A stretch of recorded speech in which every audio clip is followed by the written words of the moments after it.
नमस्कार, सुस्वागतम, आभार। मैं पंडित नितिन शास्त्री आप सभी दर्शकों का आज के एपिसोड पर हार्दिक स्वागत करता हूं। उम्मीद है आप सभी स्वस्थ होंगे, मस्त होंगे और भगवान भोलेनाथ की कृपा आप सभी के ऊपर बनी रहे। पिछले कुछ दिनों से हमारे जो ये क्षेत्र है यहाँ पर इंटरनेट सेवाएं पूरी तरह से बंद कर दी गई हैं, जिसके कारण हम आपके सामने रेगुलर एपिसोड्स नहीं लेकर आ पा रहे हैं। नेट ना होने के कारण कुछ भी नहीं चल पा रहा है। कहीं से वाईफाई की व्यवस्था हमने की है और उसके बाद ये एपिसोड्स आपके सामने प्रस्तुत कर रहे हैं। उम्मीद है जल्द ही जो ये इंटरनेट की सेवाएं हैं ये जल्दी से बहाल होंगी और फिर से हम रेगुलर एपिसोड्स आपके सामने लेकर आना प्रस्तुत करेंगे। तो प्यारे बंधुजनों, आज का जो एपिसोड है ये बहुत ही खास होने वाला है। आज हम बात करने वाले हैं कि घर के मंदिर में हमें किन बातों का ख्याल रखना चाहिए, घर के मंदिर में पूजा के क्या नियम होने चाहिए, घर के मंदिर को किस प्रकार से रखना चाहिए, उसकी शुद्धि किस दिन करनी चाहिए, नियम क्या होते हैं। बहुत सारी हमारी माताओं ने हमसे पूछा था कि शास्त्री जी, हमारा जो घर का मंदिर होता है वहां पर हमें पूजा पाठ करते समय किन बातों को हम ज्यादा से ज्यादा ध्यान रखें जिससे भगवान की पूजा पाठ का फल हमें ज्यादा से ज्यादा मिले। घर पर पूजा करते समय हमें क्या नियम अपनाने चाहिए जिससे हमारे घर की सुख शांति बरकत हमेशा बरकरार रहे।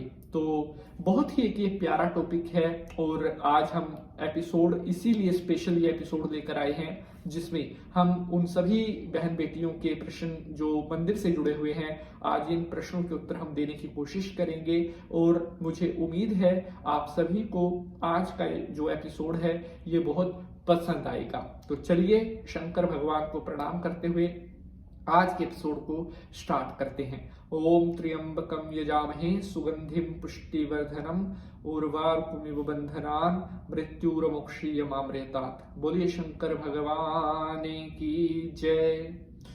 तो प्यारे बंधुजनों, मैं पंडित नितिन शास्त्री एक बार फिर से आप सभी भक्तों का आज के इस नए एपिसोड पर हार्दिक स्वागत करता हूं। घर का जो मंदिर होता है वहां पर हम पूजा पाठ करते हैं, सुबह की पूजा करते हैं, संध्या वंदन करते हैं, अपने देवी देवताओं को प्रसन्न करने के लिए उनके मंत्र जाप उनका अर्चन करते हैं। लेकिन घर के मंदिर पर पूजा पाठ करते समय कुछ विशेष बातों का ख्याल हमें जरूर रखना चाहिए।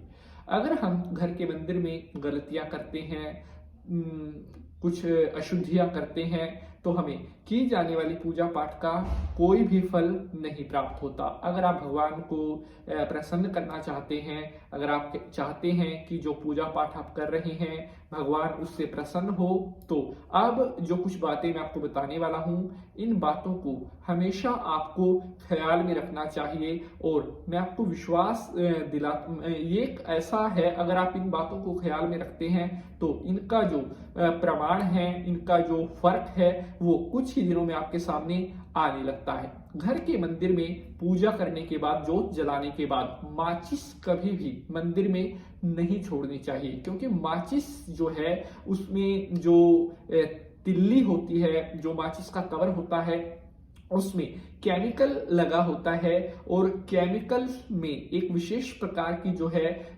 दुर्गंध होती है जो मंदिर में रखने को, मंदिर का जो वातावरण है उसको कहीं ना कहीं अशुद्ध कर सकती है। बहुत सारी हमारी माताओं ने पूछा था कि क्या शास्त्री जी घर के मंदिर में जोत जलाने के बाद माचिस छोड़ सकते हैं? नहीं, माचिस जो है जोत जलाने के बाद माचिस को वहां से उठा देना चाहिए। जब संध्या में आप जोत जलाएंगे उस समय फिर आप माचिस वहां पर रखें। उसके अलावा घर के मंदिर में कभी भी जो माचिस है उसको नहीं छोड़ना चाहिए।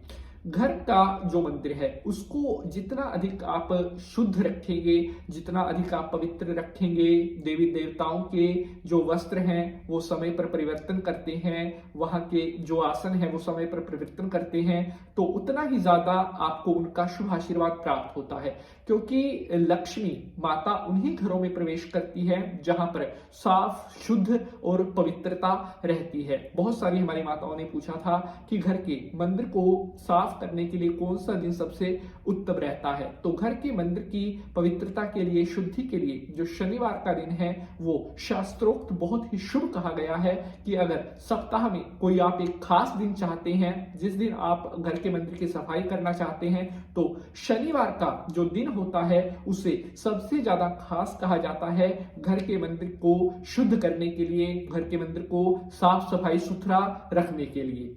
घर के मंदिर में अगर आप प्रतिदिन गाय का जो घी है उसकी जोत जलाते हैं तो वो ही सबसे ज्यादा शुभ मानी जाती है, क्योंकि हमारी बहुत सारी माताओं, बहनों, बेटियों ने पूछा था कि शास्त्री जी घर के मंदिर में जो जोत जलाते हैं वो हमें कैसी जलानी चाहिए? क्या वो हम मतलब सरसों के तेल की या तिल का जो तेल होता है या फिर घी में भी तो देखिए, सबसे शास्त्रों में तो केवल एक ही चीज बताई गई है, घर पर जो जोत जलाते हैं वो गाय का शुद्ध देसी घी होना चाहिए, उसके अलावा नहीं, क्योंकि जो गाय है वो साक्षात हमारी माता स्वरूप है और गाय माता का जो दूध है, चाहे दही है, चाहे घी है, वो हर प्रकार से देवताओं के कार्य में जरूरत मतलब उसी की वांछनीय है, वो ही मैंडेटरी है। चाहे हम कोई यज्ञ कर रहे हैं, चाहे कोई बड़ा अनुष्ठान कर रहे हैं, वहां पर जो दूध लगता है, जो दही लगती है, वो केवल गाय और